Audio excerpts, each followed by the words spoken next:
Welcome back to the show. Check out these headlines here. NASDAQ listed company takes a position in Bitcoin, and you guessed it, XRP. Where's XRP price going? We got that and so much more. Somebody wrote it. By the way, did someone print $10 trillion worth of real USD?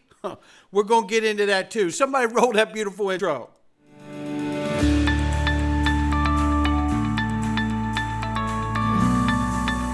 Digital Perspectives with Brad Kimes. Come on in.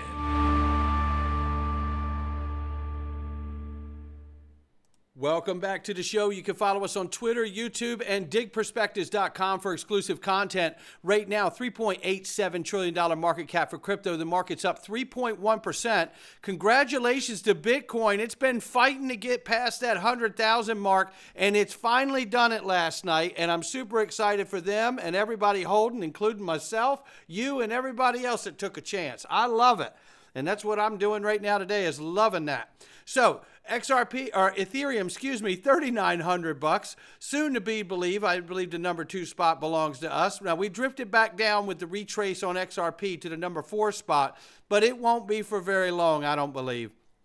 Tether right now sitting at 136 billion plus. Still don't know how the U.S. government feels about it. XRP $2.35, the number 4 spot, off 8.3, up 59.2 on the 7-day. Still $134 billion market cap. Tether ain't going to be able to hang with us much longer. When that real USD launches, I think that's where the end is. There'll be no more trading places back and forth. It'll just be domination. That's what I think is going to take place. Then we see here ranging between $2.18 and $2.59. We're at $2.34. We'll keep an eye on it. I want to tell you right quick, XRP Las Vegas, the tickets are flying off the shelf, ladies and gentlemen. Mark your calendar, May 30th, May 31st, 2025. It's going to be epic. Get your ticket. Click that button right here. Get the room discount. Click right down here at the bottom. Let me slide up here. Room discount, that green button. Discounted rooms, and they're telling us at MGM, all the rooms and everything is going to be completely renovated by the time we get there. I love that for us. This is going to be a remarkable conference, and I can't wait to start unveiling all the different entities and companies and people that are going to be on stage. You're going to lose your mind, no doubt about it. And let me remind you, too, one of those companies that's going to be on stage is Linked, the best home for private equity in the world, ladies and gentlemen. And they have everything you could ever want. Digital asset investments, marketing software companies, health tech, fintech, food tech, artificial intelligence. They've got a selection of AI companies on this platform that will knock you out. You won't believe it. Ripple when it's available. Prion right here. And this, look, the list goes on and on. Let me just go down here.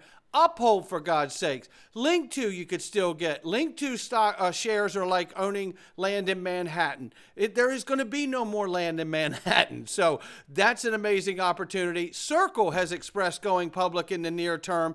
What's going to happen there? Your chance to own it before it happens. That's what I know. So many opportunities on this platform. All you have to do is sign up, register, get started, and start doing what the wealthiest 1% of the world do. Buying private equity. That's what they do. You can do it too. The most affordable minimums on the planet. Click the link below to get started today. What an opportunity. Michael Branch, crypto trading soared to a record $10.4 trillion in November. Just crypto trading. Driven by derivatives, regulatory optimism, and surging global exchange volumes. Man, that's a number right there. Just for a second. Think of it when the utility kicks in. Think of it when the financial system can use it and no longer scared of getting in trouble over it. That's how close we are. And I can't wait. That is a moment I've been waiting for since I've got here. Michael Saylor, I'm not playing the whole thing, but you need to hear the first 2 minutes or so here. Let me play this. What distinguishes this, the digital capital? Look, when we saw digital photos transform, a lot of people didn't get the fact that Kodak was going to get replaced by Instagram and Facebook, but they get digital photos.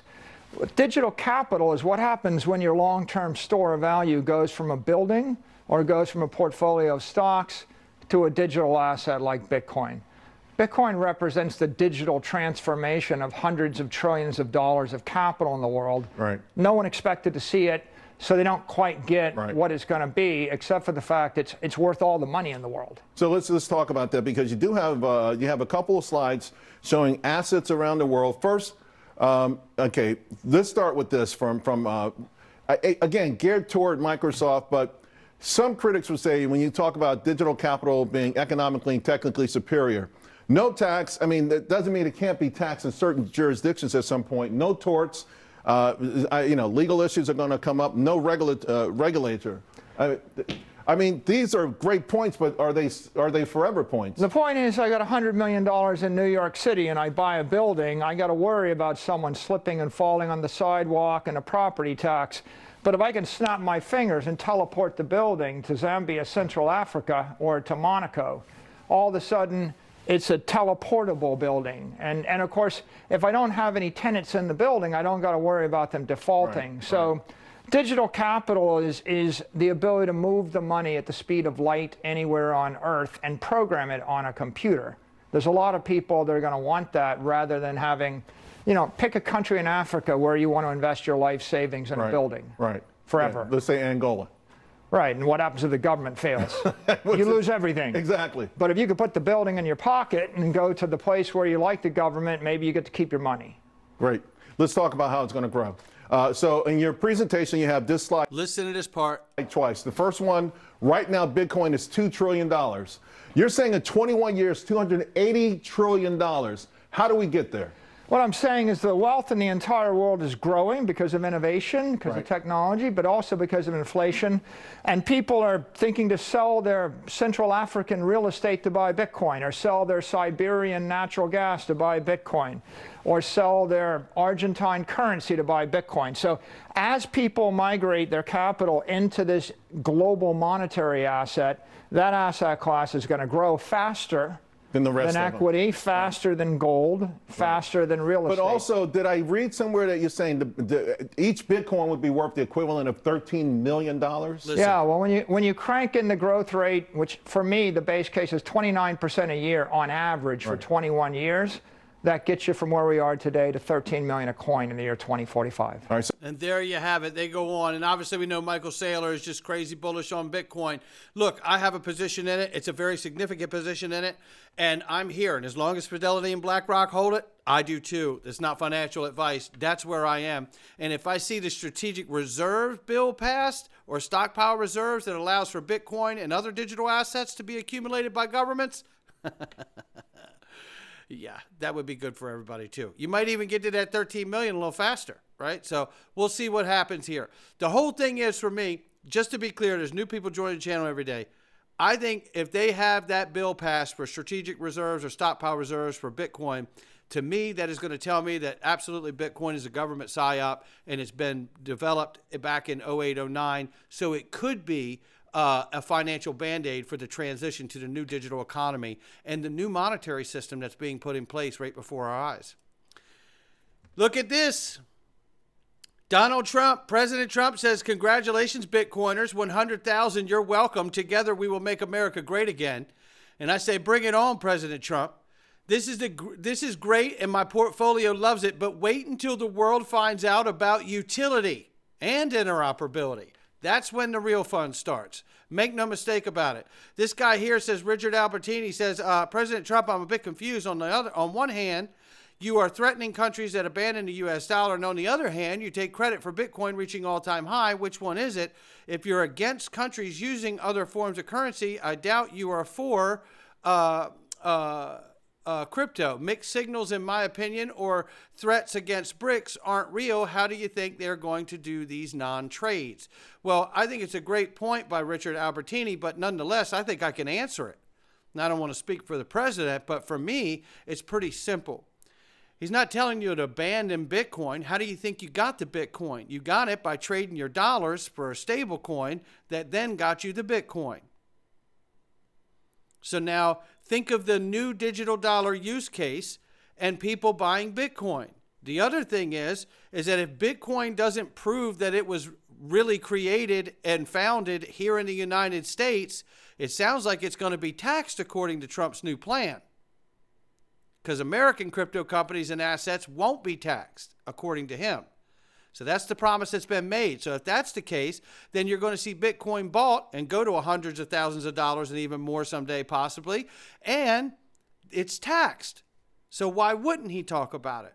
Obviously, he would talk about it. So it doesn't seem like there's a double standard here. And as far as BRICS and the other countries, I think the tariff idea is a great idea, and that forces them to not ditch the dollar. And again, as you move to highly regulated stable coins like the Real USD and Circle's USDC and Paxos, and then deal with USD Tether however it needs to be done, I think you create the largest use case for digital dollars that we've ever seen on Earth. Hope that helps answer it. This is a fantastic video, and I got to play every bit of this. This is Andre Geek, I believe is his name. And I want you to see what he says about XRP and breaks this down. It's really, really good. Very well done here. Play this for anybody you know, especially now that price is moving. Friends, family, work members. This is a great explanation of XRP. So here's a breakdown of how XRP could become more valuable. Number one, and this is probably the most important one, compliance with global financial standards. Right now, XRP is one of the few cryptocurrencies that aligns with something called ISO 20022. Now think of this as the language of the banks. If a technology does not speak this language, then it can't be part of the banking system. Bingo. XRP speaks this language. In fact, Ripple is listed as one of the companies that is in compliance with this. And that makes RippleNet and XRP an attractive option to central banks looking to modernize their systems for the upcoming financial transition. Because by 2025, this ISO 20022 will become a mandatory standard for cross-border payments, meaning every bank will need to speak that language by 2025. And XRP could position itself as a go-to solution for banks that need a compliant, efficient, and scalable digital asset for payments. Now, to be fair though, XRP is not the only cryptocurrency that speaks this language, but it is one of the few, if not the only one, that speaks this language and works really closely with regulators on becoming compliant. And it's this ability to speak the language and compliancy that opens it up to huge opportunities like reason number 2. And that's Ripple's ODL, short for on-demand liquidity. So when countries want to send money to each other back and forth, banks need to hold a huge amount of money in foreign currency in a pre-funded account known as Nostro accounts across multiple jurisdictions. Now, this system, though, isn't very good because it ties up hundreds of billions of dollars.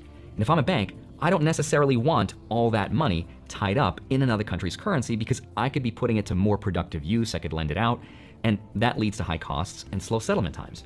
XRP allows it so that there's no need for these pre-funded accounts by acting as a bridge between two fiat currencies.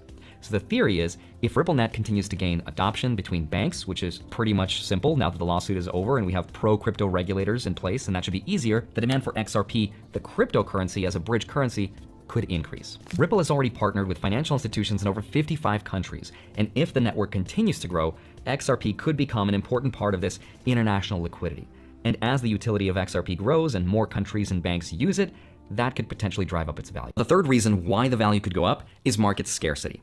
Now, if there was an unlimited amount of XRP, then obviously it wouldn't matter. But demand plus scarcity equals potential banana zone, right? Price goes up. Now, right now, XRP's total supply is capped at 100 billion tokens, with Ripple holding a significant portion in escrow, which will be released gradually. And as adoption grows, the circulating supply of XRP could see more demand. Reason number 4 is Ripple's focus on real-world use cases. Because here's the thing. Anyone could create a crypto and say, it's valuable because it's limited, so buy it and the price will go up. But that can only go on for so long. Because if there's no demand, and demand comes from utility, then it can't last very long. Now, unlike a lot of other cryptocurrencies that rely on this type of heavy speculative trading, XRP seems to have a clear use case. Ripple's partnerships with banks, payment providers, remittance companies, by the way, remittances is where you send money to other countries, is all a part of XRP having a foothold in real-world financial systems. Now, banks are already using XRP in production, and they allow payments and liquidity, which means its price growth is, again, more driven by utility, not just speculation. And Ripple's expansion into stablecoins like RLUSD shows that the company is building a real robust ecosystem where XRP and its products can work and integrate together into these bigger use cases, such as, again, remittances, trad finance, even CBDCs, central bank digital currencies. And this could all significantly enhance its adoption and utility. And because Ripple is super strategic with its $75 million donation to pro-crypto lobbying, that means they actually have a real shot of becoming one of the companies whose technology might actually be used for this. And those are just some of the reasons why the price could go up. There you have it right there. Shout out to Andre G for that. That is an excellent, excellent breakdown. There's no question about it. I got to move fast now. I want to cover the last little bit of this. We got an OG from the Ethereum, DeFi godfather, moving over to Ripple, ladies and gentlemen. This is what he says. He is, after all, one of the original founders of DeFi on Ethereum, and Leshner launched Compound Finance in 2017 here, and basically says one of Ripple's blockchain solutions is the XRP Ledger, a blockchain akin to Ethereum or Solana. Unlike those two blockchains, the XRP Ledger has automated market makers like Uniswap and Radium that are natively integrated. Lester says this has already shown promise. Trading volumes on the blockchain's decentralized exchanges soared amid the latest XRP rally. So he is going to start doing some things on the XRP Ledger. That is getting exciting too, knowing that the real USD is going to launch on the Ethereum network as well as the XRP Ledger. Now, Ripple has big plans to launch its stablecoin, the real USD, but we know we had a slight delay. So head on a swivel. That is going to be any moment that's coming out, ladies and gentlemen. Then there was this very quickly. Holy crap, 10 trillion real USD trust line created by Ripple. I said, wait, what?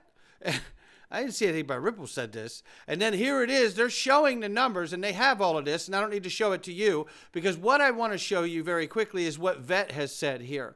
And Vet is very good at this kind of stuff and making sure we all know whether it's validated or not. He runs a validator on the Ledger, as well as doing many other things. Shout out to Vet. Give him a follow. He says that account is not the real USD issuer. It did set a trust line to the correct real USD issuer, though. It's no news, though. He said, I did set live on stream a trust line to the real USD with a limit of 999 trillion or so. So he's basically suggesting that anybody could have done this. It's not the thing that we think it is. So we want to walk with caution until we get more information that really validates it the way we need it to. So shout out to Mac Attack for asking someone to confirm this, and shout out for confirming it. So have NASDAQ listed company plans to buy XRP and Bitcoin for its corporate treasury. This is massive news right here. Corporate Bitcoin treasuries are all the rage now. XRP Worksport, a NASDAQ-listed manufacturer of covers for pickup trucks, has decided to not only buy Bitcoin for its corporate treasury, but also Ripple's XRP. Worksport is a tiny NASDAQ-listed company and has invested in some of its cash reserves into Bitcoin and XRP. The company announced that it will allocate 10% of its cash reserves, or a maximum of $5 million, into the cryptocurrencies, but that the ratio could change in the future. Stephen Rossi, CEO of Worksport, has personally been invested in XRP for a while and is a strong believer of decentralization, he said in an interview. How about that, ladies and gentlemen? This, I believe, we're going to see more and more and more of, especially understanding that we now have an administration that is embracing cryptocurrency, making it an economic pillar to the new administration. This is so, so exciting. That's what we got. Let's keep it going. Is Eggrag Crypto still calling for the double digits of XRP, ladies and gentlemen, regardless of price? This is still on the board as far as technical analyst Eggrag Crypto is concerned. And you know what? I love this guy's work. It's not financial advice from him, me, or anyone else. It's just our digital perspectives. I'll catch all of you on the next one.